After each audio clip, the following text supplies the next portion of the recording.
فدعا ربه أني مغلوب فانتصر ففتحنا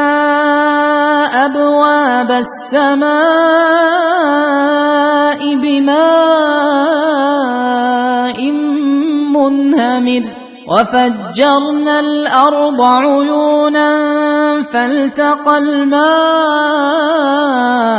على أمر قد قدر وحملناه على ذات ألواح ودسر تجري بأعيننا جزاء لمن كان كفر ولقد تركناها آية فهل من مدكر فكيف كان عذابي ونذر ولقد يسرنا القرآن للذكر فهل من مدكر كذبت عاد فكيف كان عذابي ونذر إنا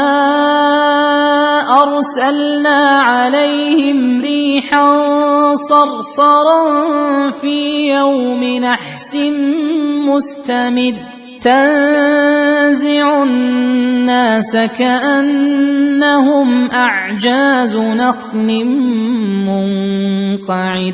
فكيف كان عذابي ونذر ولقد يسرنا القرآن للذكر فهل من مدكر كذبت ثمود بالنذر فقالوا أبشرا منا واحدا نتبعه إنا إذا لفي ضلال وسعر أألقي الذكر عليه من بيننا بل هو كذاب أشر سيعلمون غدا من الكذاب الأشر إنا مرسل الناقة فتنة لهم فارتقبهم واصطبر ونبئهم أن الماء قسمة بينهم كل شرب محتضر فنادوا صاحبهم فتعاطى فعقر